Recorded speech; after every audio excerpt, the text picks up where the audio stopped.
Okay, I'm Phil Campion, and I'm going to be sharing about St Peter's Church. I'm Janet. I was a little girl, Audrey Jakes, that lived opposite the church. So I spent my childhood around here, and I went to the Sunday school.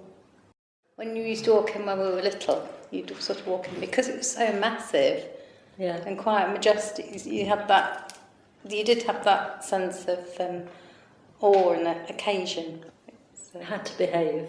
Yeah, although it didn't do when we getting told off. Yeah. There was a real strong sense of you had to behave, wasn't there? Oh yeah. But I remember David, he was fun though. That was what I remember him as, a really fun person.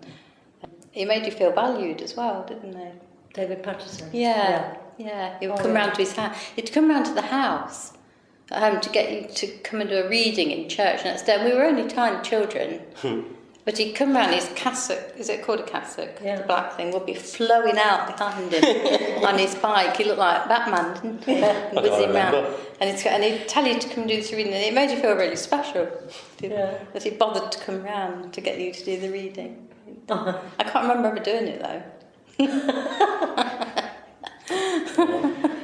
He just knew people, didn't he? When he came to our house once, Samuel and Biasha were there, and they said, I know you. You come to our school, Rosebery Street School, you see, to do services.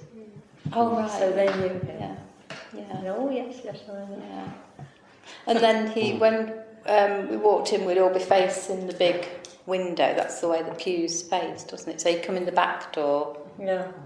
And you sit in these massive pews that were huge to a little girl, and not really sort of know what was going on.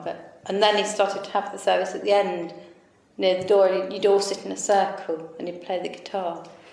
We used to sing "I Am the Lord of the Dance." I remember that. Yeah, I remember that's sitting in the there, but I remember 60s. it sound. Yeah. So am I right that there was a big choir up front, all in uniform? Yeah. Right. In the choir. I can't remember quite. Yeah. So did you come regularly as a little girl then? Used to come to Sunday school, which was in the brick building, Yeah.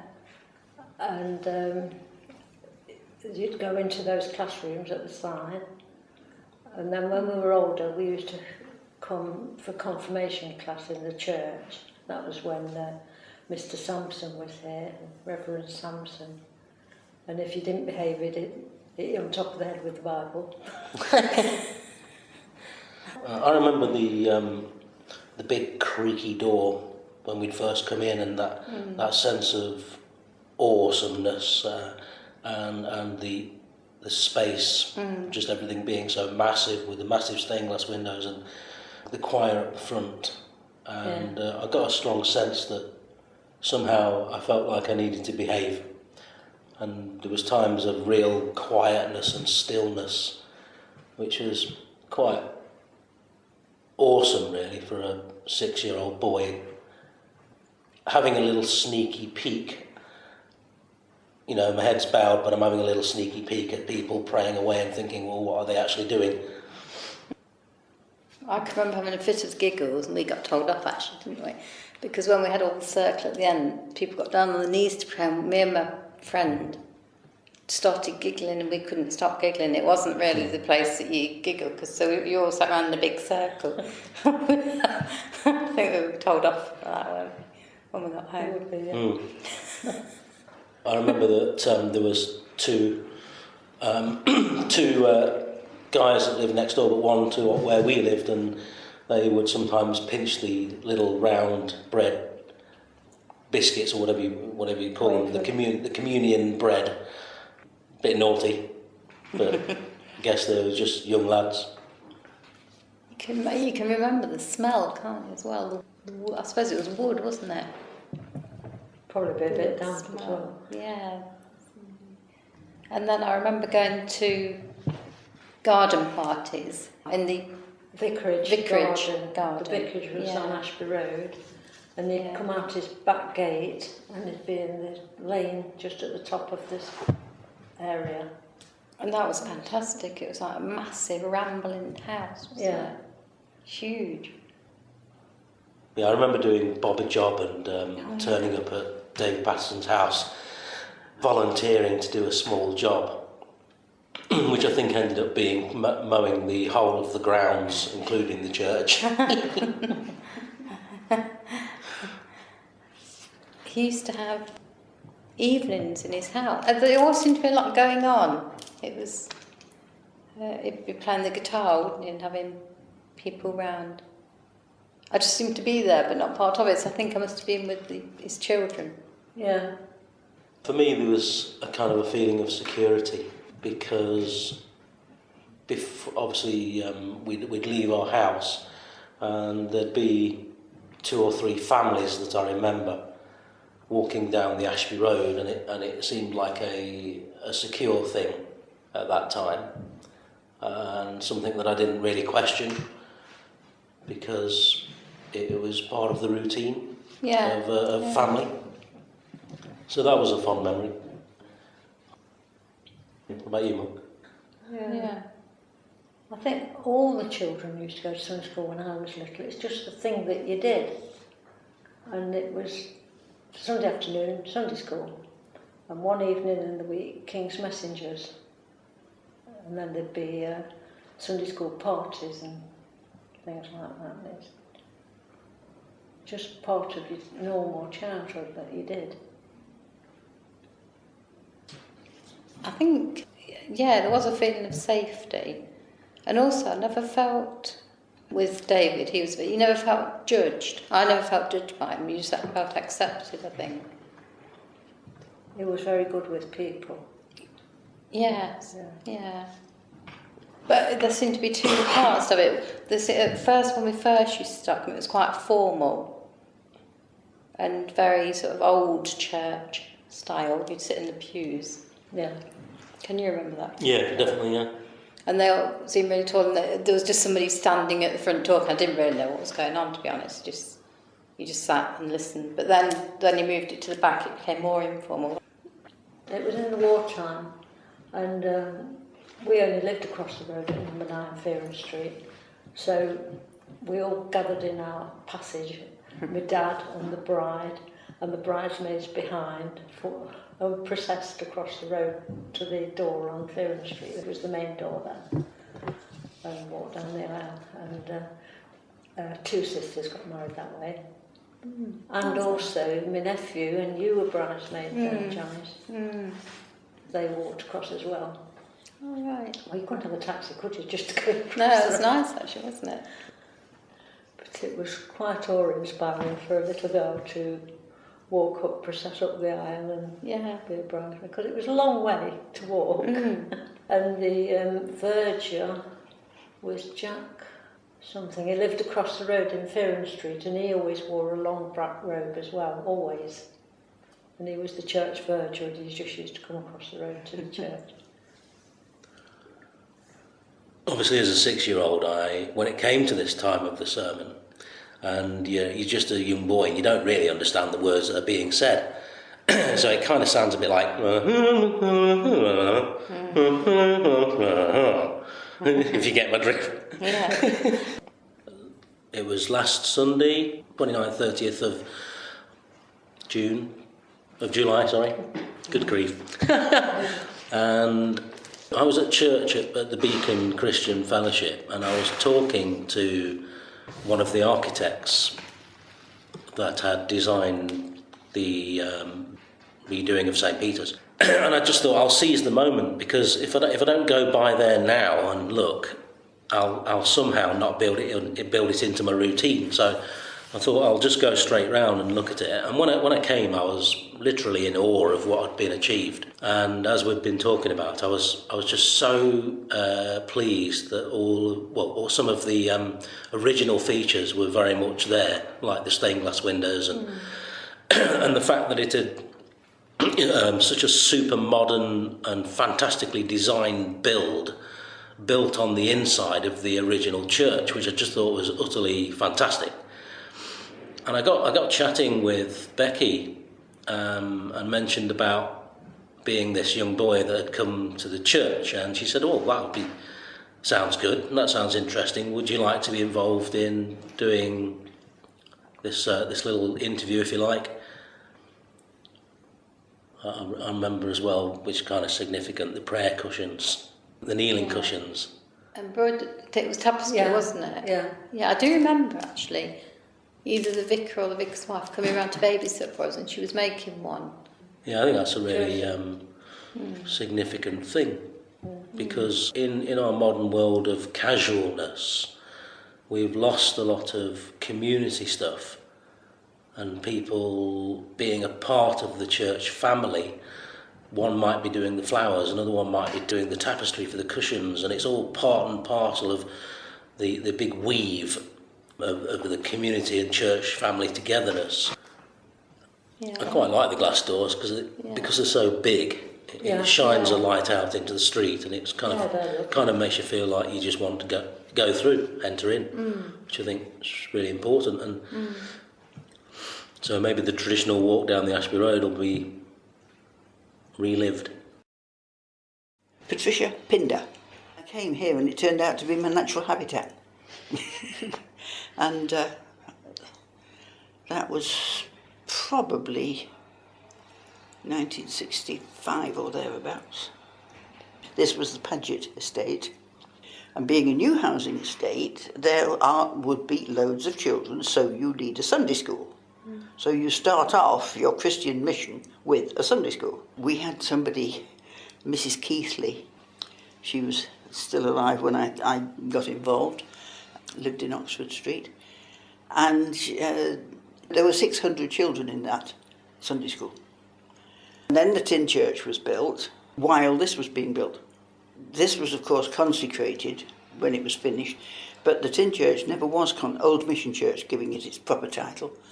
Was not consecrated, it was only ever dedicated, which meant that when this was completed, the land on which this had been built was gifted to the diocese, became diocesan property. But the tin church was not, because that wasn't on consecrated ground. It had been blessed many 1,000 times, but it wasn't technically consecrated ground, and therefore did not have to belong to the diocese, whereas this did. We've had a service for 600 in the main church here. That again was a gathering for several of the churches. And it was in the days when this was an ecumenical parish of 2 Anglican churches, 1 Methodist, 2 Methodist technically I think, and the United Reformed Church. And we used to have an annual, effectively it was a taking people into membership ceremony, concluding of course with the Eucharist, and arranging seating so that 600 people could come forward for communion. Took a bit of doing. I was church warden at the time. So the tin church was built as a temporary building. It was effectively a prefab. That was certainly before 1900, and that was of course to give them somewhere to worship while this place was built, which took quite a long time. It's supposed to have fallen down donkeys years ago, and we had a community worker, Daphne Beale. She was our qualified community worker for 7 years. And this corner, the front corner of the building, some little deer, presumably a little deer, may have been a big deer, set a fire under there. And she found it and automatically put it out, and then regretted having put it out because, well, I mean, it's an eyesore at the very least, even if it is a conservation area. And you can't knock it down because it's a conservation area, etc. Its space would have been a very useful addition to the facilities, like car parking, garden or whatever. But no, she put it out. No, I don't think we ever found out who'd done it. What are your fondest memories? Oh, fondest, oh dear. Well, actually, the commitment service, because as I say, we were an ecumenical parish of 5 churches, and the members made their commitment in the style of the church they were actually a member of. But we did all share the Eucharist. But that ceremony was quite something. We had a central altar table, altar veils and things like that all round. And there were 4 clergy distributing the elements. It worked.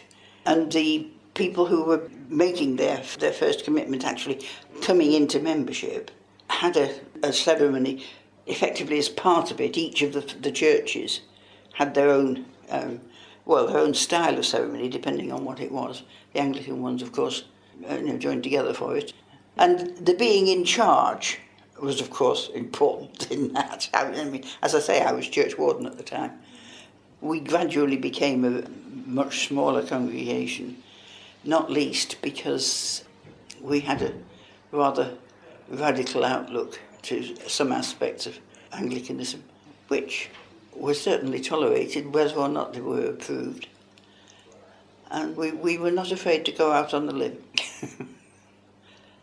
But so there were important ceremonies and there were small ceremonies, and we obviously did do the big ones. We had at the beginning of the academic year, sometimes they would have a service effectively to open it, and that was quite often it, because I mean we were so much part of the campus, and yet our involvement with students has never been as great as we'd wanted it to be. In fact, I hope that is one of the ways in which you're going to be successful here, the involvement with students. And you can see here, that's when I first joined the choir. Wilfred Kidger was the organist. It was 63, so I was 9. We used to get tuppence for each service. We used to come to communion and evensong, and we get tuppence, which is 2 old pence, which is just less than 1 penny in today's money. And we used to get paid every 3 months. Quarterly. Which is a lot of money in those days. It was probably 10 shillings, like 50 pence or something. And that was our spending money as choir boys.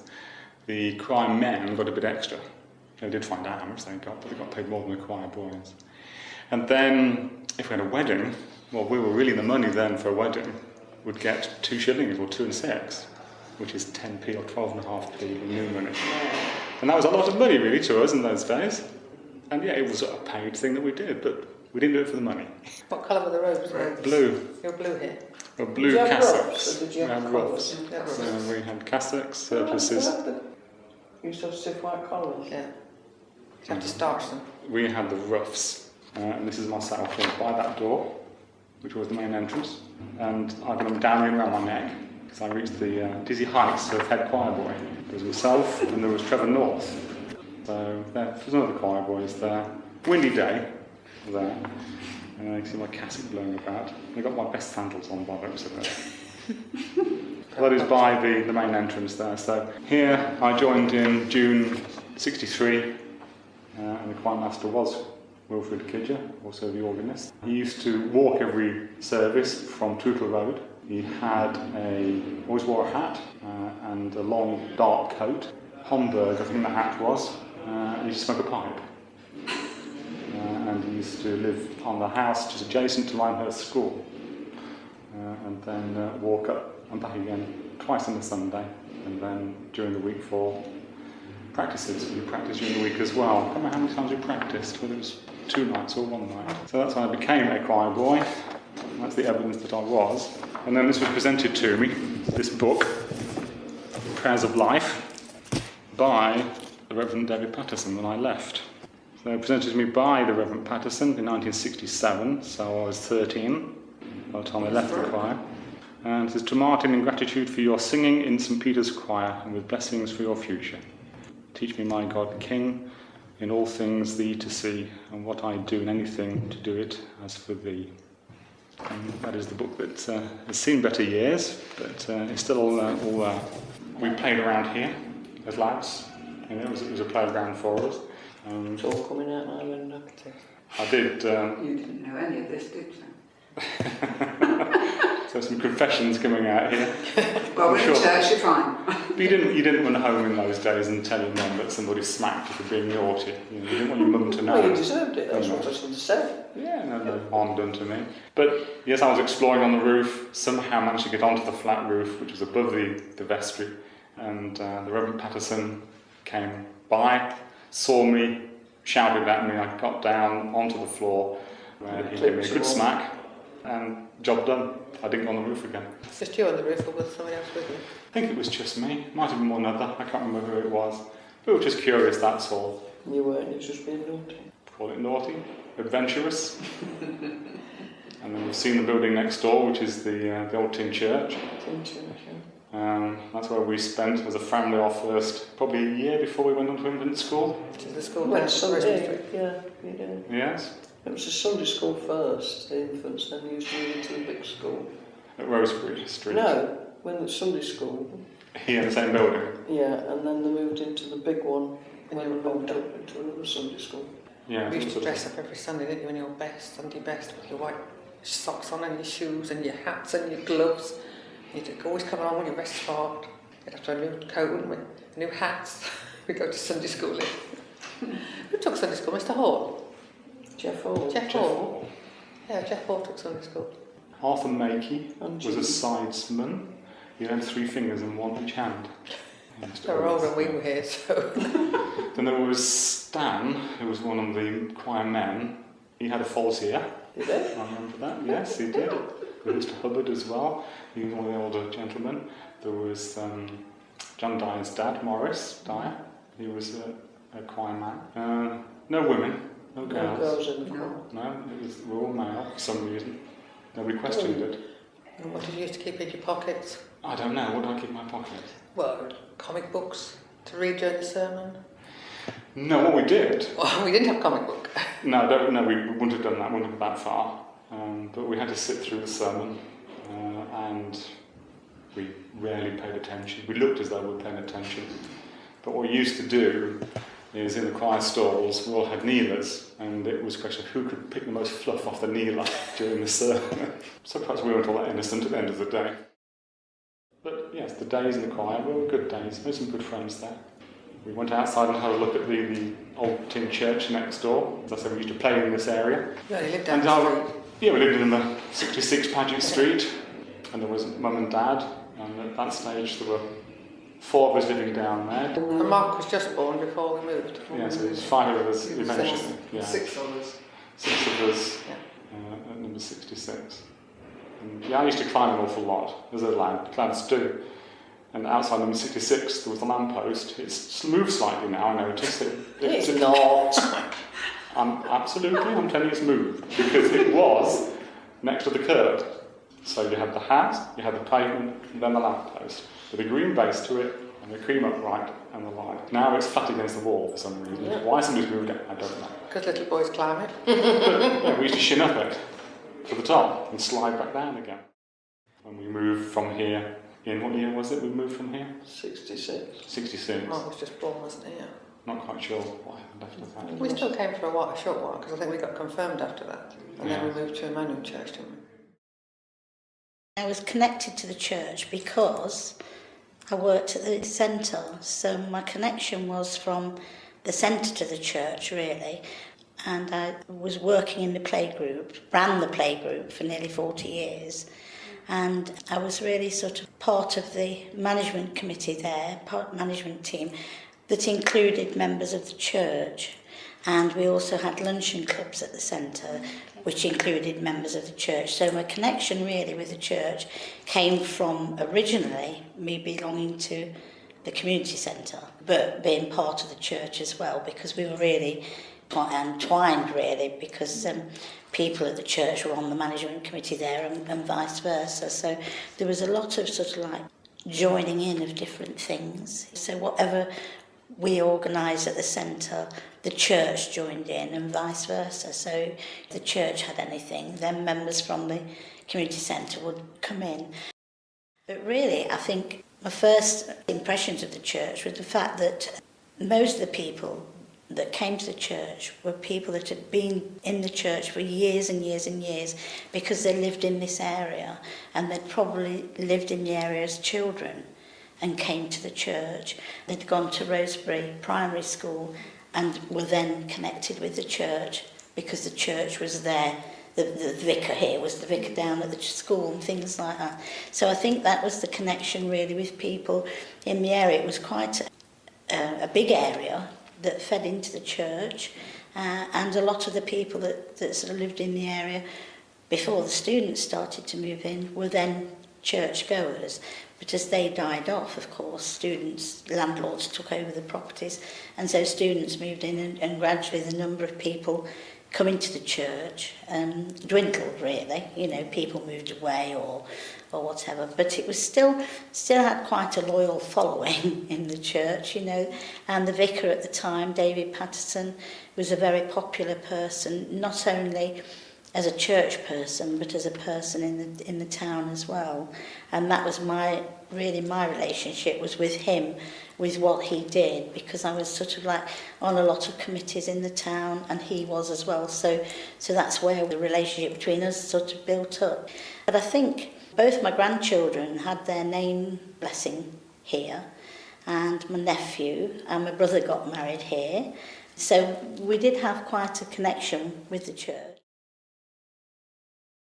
I suppose one of the main things for me was the fact that David opened the church up to other cultures and other religions. And I spoke and mentioned to you about the 9-day dance festival, that for many years the Lahania group in Loughborough, they're no longer around now, but they had their 9-day dance festival here. The church was used for other religious festivals as well.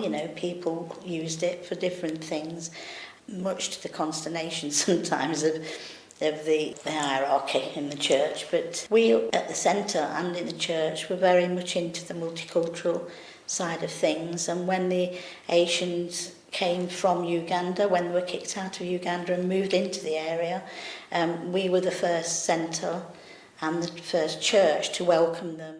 David Patterson was really quite keen for people to develop their own sort of things. So at the community centre, he always encouraged us to apply for grants, to move on, to get different people in, So we sort of moved on from the church side of things, if you like, into a community-based centre. And so the church was part of that community base, as was the mission church, So we that's how we evolved, really, I think.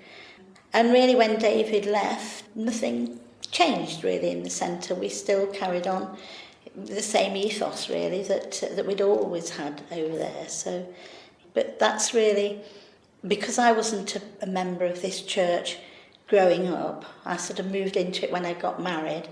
My husband's family all lived in the area, but they were Methodists at the Elim Church. That was a Methodist church originally, and so they belonged to that church, So really the only people I knew that belonged to this church were the elderly people, elderly families that lived round about. But because they used the community centre for different things, Mothers' Union and things like that, we all got to know each other and, progressed sort of through the years. So that's really my feelings for the church, It didn't worry me when it went on the market to be sold, because I didn't feel that strongly about the church building. I was mostly, the leader really, who fought the battle to stop the closure of the school when that happened. And we fetched people in and we had the school listed.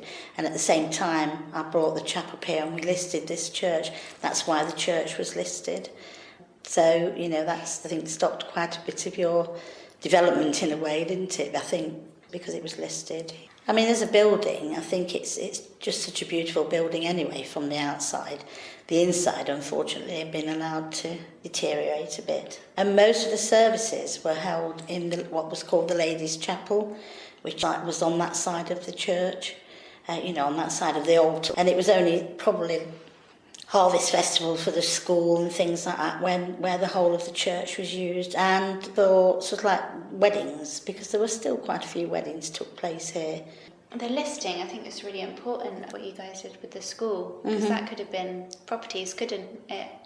Only a guy bought it. He bought the property, and his reason for buying it was because A, it was in the middle of a student area, and B, it was close to a hospital. Now, we didn't do any research into the hospital. The fact that it's a geriatric hospital, Right. The majority of the wards are for elderly people with the clinics that happened over there, he thought he could build flats for nurses, student nurses, and also students, but of course he couldn't get planning permission for that.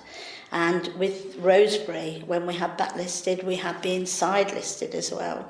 When the doctors bought it, they couldn't alter any of the inside. So there was a lot actually in the school that was listed that he couldn't alter, so he applied to put apartments in there, flats in there, and just didn't get through, and it just wasn't worth it in the end.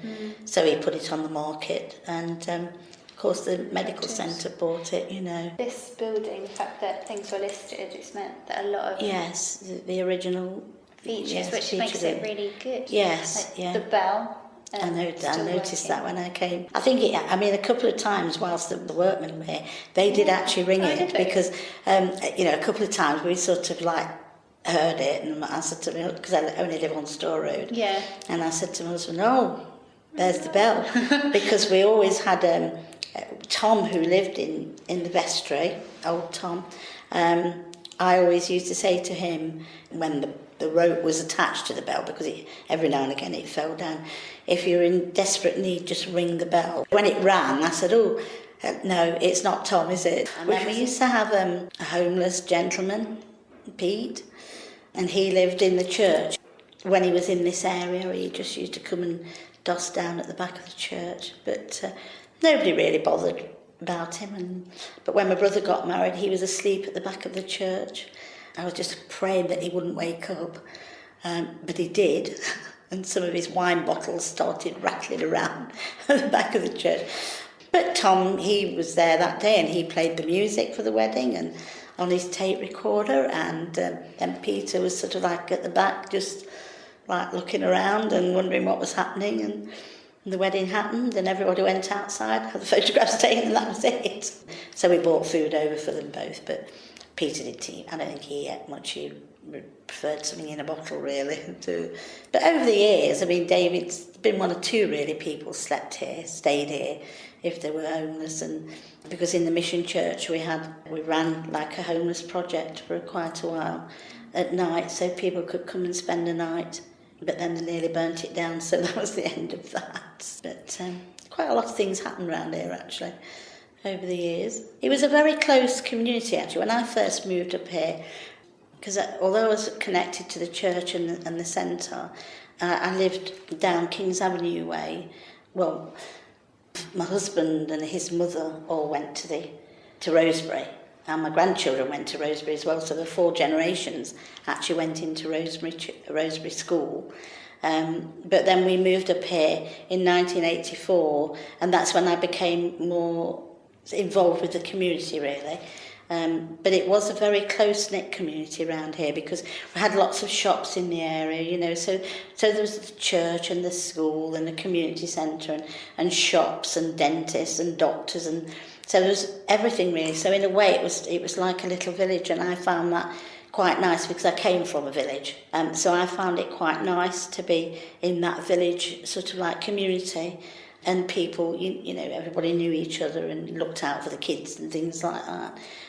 But that was mainly, I think, that really emanated from the church, really, because a lot of the people who'd been or belonged to St Peter's lived in the area and had a very close affinity to it, you know, and to the centre, really. So, you know, they thought of the whole thing as like the church, because it took a long while for some of the old people to realise that the community centre was no longer the church hall. It was a community centre, and there were all sorts of people coming in to use it, and it was always, the whole lot was always referred to as St Peter's. I was born in Loughborough on the corner of Ashbury Road and Broad Street, and this area was, if you like, the centre of the community. Rosebery School just down the road, which I went to, and this was a fairly active local community with a lot of people being members of the church, although I don't think my parents were. So I became involved in the choir and the youth groups and scouts and things like that in the late 40s and 50s and 60s. till I went off to college, but then came back afterwards. By which time, if you like, the decline had the 60s decline had started, congregation numbers falling, and the whole character of the area changing from a very firmly sort of family-based activity to being very much student-led. I guess that 80-90% of the houses around here are now occupied by students. That's a complete change from what I knew when I was young. But yeah, I mean, this was the centre of social life, if you like, for the area. If you either came here or you went into the town to go to the cinema or whatever. But there wasn't a lot else in those days. Too young to go in the pubs, you know. There weren't any coffee bars. There was one in the late 50s, I think, early 60s. I've spent many, many hours in here, so it's fascinating to see what's happened to it. And the quality is very impressive indeed. No, it's funny actually. They don't sort of, nothing quite sticks out as a particular memory, just a regular coming here week after week and enjoying being involved and singing, learning to sing if you like, and having some very good friends here, some of which I'm still in touch with, although they don't, not many of them live in Loughborough. There's one called Trevor Shaw, you've perhaps come across, who lives in Loughborough. Well, he's a staunch member of the church and was church warden for a long time. Trevor, I think, was involved, presumably up until the closure. But no, I mean, that's where the social life was, really. That's as simple as that. Sundays, obviously, youth groups during the week, scouts and guides and things like that. And young people joined in, because, as I say, there wasn't a great deal of alternative, actually, in those days. Many happy memories. Yeah. But it's a bigger church than I remember. It's funny how you go back. I went back not long ago to the school, to Rosebery School, which has recently been converted into a medical practice. It looks tiny actually now. Funnily enough, when I was, when you're little, this size, places look huge, but this still looks huge, even after all this time. And you've got 3 floors in it, which is remarkable. And they don't look squashed either. They're a good size. So yeah, terrific. It's the size of it that I think leaves a lasting impression when you're small, and the characters who are here.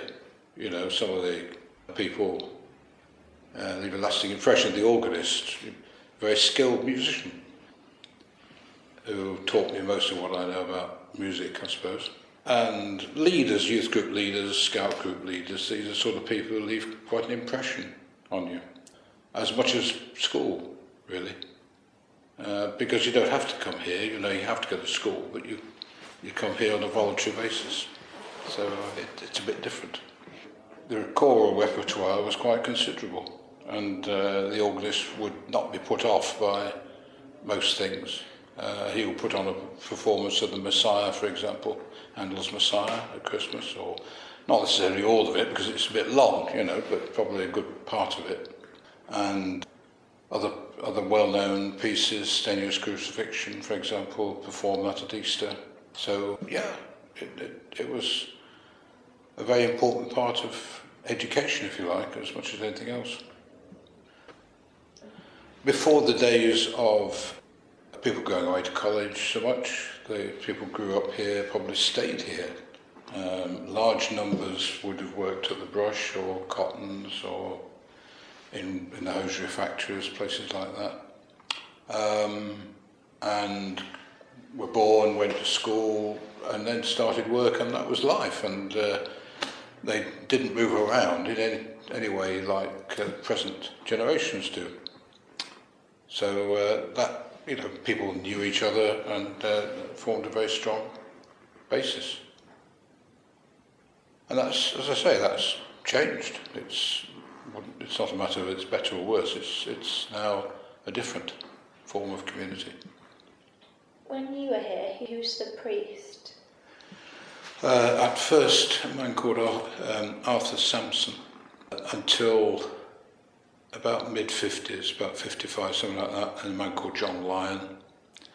And then, I can't remember the name of the next man, and then David Patterson arrived in 1964.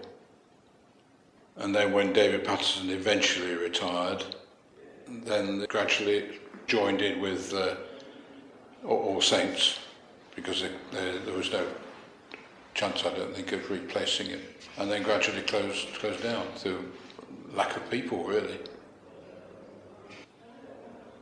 Well, sad, really, yes, to see it falling into disuse. That's why it's so good to see it actually being used actively for church purposes. I think that's really is superb, and converted so well rather than just used. I have visions of it being used as a storage house or something like that, or just one big area being used for, I don't know, one big meeting room, but you've made a much more intense use of it. What's fascinating is how things have changed since over 100 years. That's all that this building was erected to where we are now. It's an amazing change. Well, that's because I'm old, It's sort of, you begin to look back and think, amazing changes in the world. How was this ever built? Because it's a big building by any measure, and it's survived pretty well. It's just a fascinating reflection on change of society. My name's Deb Green, and I first came to St Peter's in 1987, and in the latter years I was church warden. There were 2 church wardens at a time. Certainly after David left, that was sort of responsible for getting the services kept running, and the church warden was also in charge of the building, but I had Patricia Pinder, who was always much better at that than I was, so I had a good resource. But along with the vicar, when you've got a vicar, you're in charge of the church, really. Yeah, Tom was amazing, because when I started coming to St Peter's, it was when I graduated from university, so it would have been 1987.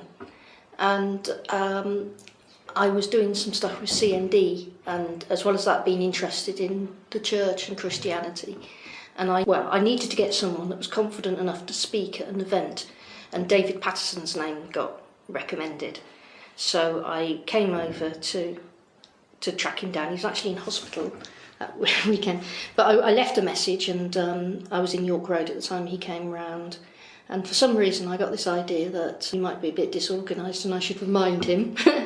And also being interested in the church. So I came along on the Sunday, and that was my first time at St Peter's.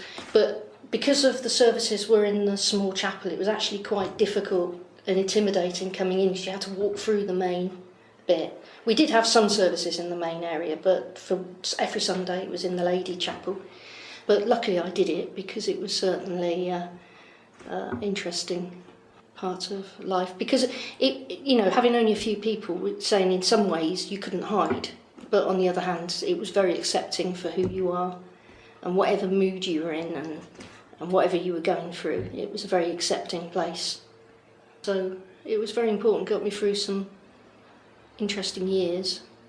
And of course Tom, because I lived in the local area and I was going through a lot of changes and difficulties, I didn't sleep very well at all. I couldn't sleep. Tom was nocturnal, so you could, if you were sort of having a bad night and fretting about things, you'd get up and come down here, knock on Tom's window, and he'd open, get you a cup of tea. Quite often there were people here, even though 2 or 3 in the morning, could have been people here, get you a cup of tea.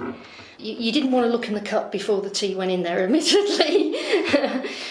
And you'd sat there and you'd have a chat about all sorts of stupid things, and he was such a welcoming guy to have around, and he'd always welcome and talked rubbish a lot of the time, but that was Tom. And his room was filled with these paintings, which he did. He was a very good artist.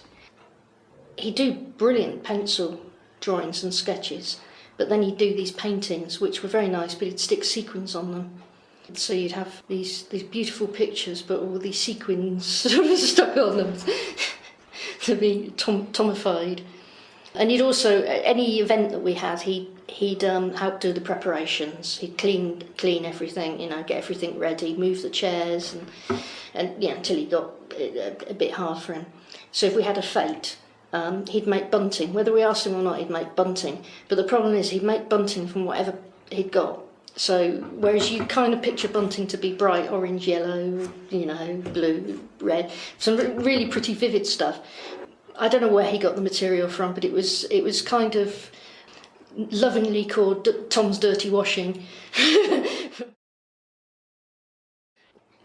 And then, when people came in to use the church in the evening, he would be there to let them in, get them a cup of tea, deal with any problems, be very supportive as well for anything that was happening, come out and help. Despite the fact, most Sundays we didn't have many people, it was always a lively place. And if you wanted a bit of quiet, you had to try and tiptoe past Tom in the morning. But quite often there'd be people in the building just sitting around. And of course in the evenings you had Morris dancing, drumming. The first building was the Sunday school, I understand, and then the Tin Mission Church.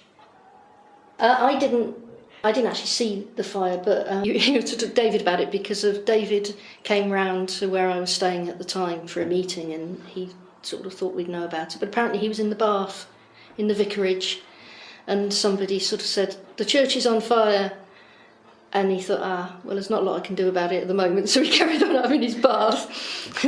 But the fire was a lot worse than he thought it was. And we did actually make decisions at the time, should we keep the building? And in hindsight, we probably shouldn't have done.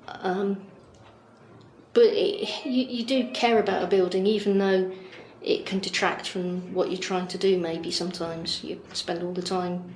A building has to be a resource, it has to be useful for its community, and it has to contribute towards the mission of the church. But if it's actually sapping the energy out of you and just taking resources, then maybe somebody else needs to take it on and love it and use it.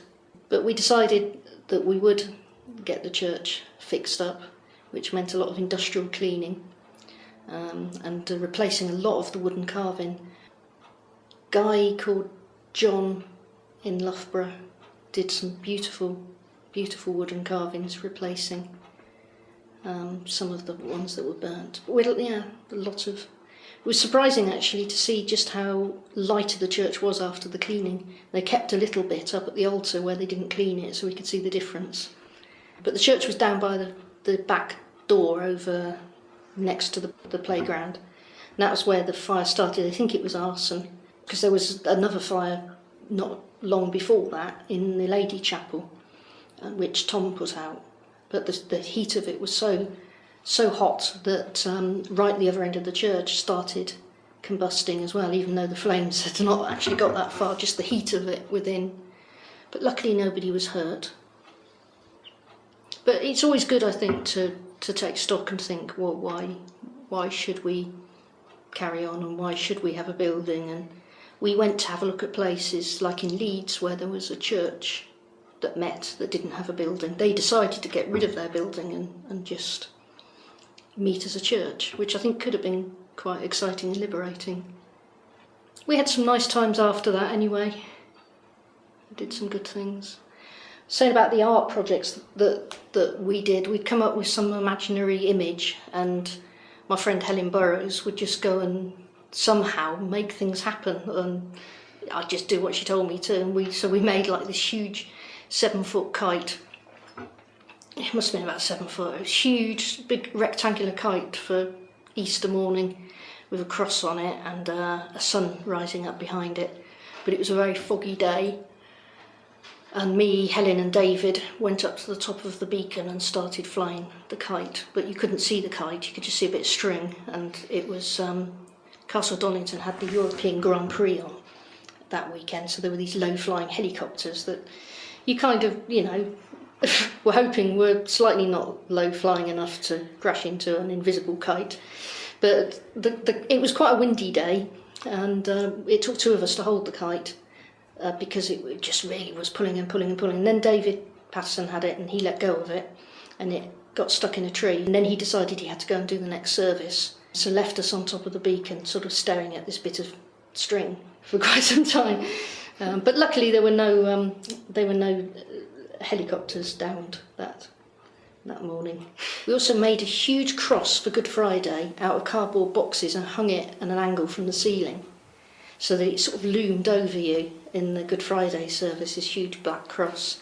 And then for Easter morning, we had the cross down and then put candles around the edge of it. The Good Friday services were always quite profound and deep. Did the proper 3 hours meditation. So there was a lot of silence, a lot of singing Taizé and Iona things. So it was very traditional. So although people think it was a liberal church, which in some ways it was very Anglo-Catholic. The communion centre of the Sundays, traditional plain song in the evening, 3 services on a Sunday, 8 o'clock, 10:15 and then 6:30, with a sermon at all of them. So I remember that we had a vicar stand in once when David was away and came into the 8 o'clock and said, "I don't do sermons at 8 o'clock." And that was that. It always gave you a lot to think about, a lot of interesting ideas as to, not just the stories as they are, but the stories in the Bible as to when they were written, why they were written, and what they can mean to us today in context. Because it's like, a lot of people didn't get it, but it's theology with a brain. That's a bit insulting, but it's theology where you try to understand it and make it meaningful for you. And to me that made it exciting. It made it a living book. I mean, it got me to study theology a bit afterwards. St Peter's and Open Heaven Elim are very different in many ways, but the philosophy, I think, of being linked with the community and being grounded is very much the same. And when we decided to close the church, because although it was a recommendation, it actually has to be the PCC that votes for the church to close, which can be quite painful. And it was in many ways, but we knew that it was the right thing to do, because the building was not helping us in our lives as Christians, and that it needed someone else to take it on, to give it life and energy and to make it worthy, really, because it is a beautiful building. I love the Mount Sorrel granite, localness about it. It's been horrible seeing it closed, with the school having closed, the community centres at risk.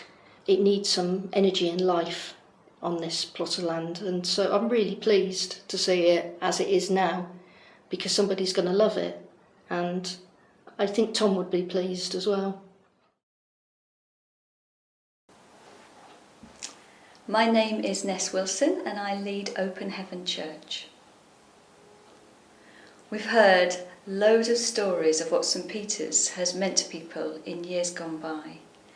And now it feels really exciting that it's time for the next chapter to be written, full of new stories of the role that St Peter's will play in people's lives today. We imagine this place once again being a hub of life and activity in this community, with people in and out. We imagine elderly people popping in for lunch and having a chat. We imagine parents and toddlers coming in for groups and messy church and dance classes. We imagine students coming in, popping in for a coffee and free Wi-Fi. And we imagine people celebrating their milestone moments of life. Couples getting married here, babies being dedicated here, and the community coming together once again to celebrate festivals and holidays. Hi, this is Paul Stevens, Senior Pastor of the Elim Church, based here at St Peter's Centre. First of all, I thank you to everybody who has contributed to this day, both in the preparation of the building and decorating and working on it, and also those that have prepared memories for how this building functioned and was in the past. You know, they say that memories are tied to emotion. And so, really, I think my great desire is that when people come and use this building, that they will experience good things. Whether that's in a church environment, a worship situation, or community activity where we just get together and know each other, all of that is part of what we want to embrace. So, thanks for listening, and I just pray that you will be blessed by this building as we have in preparing it, and its future will be a place of safety, a place of comfort, a place where people can come and know that they'll be welcomed and will be received, whatever their circumstances, whatever their situation.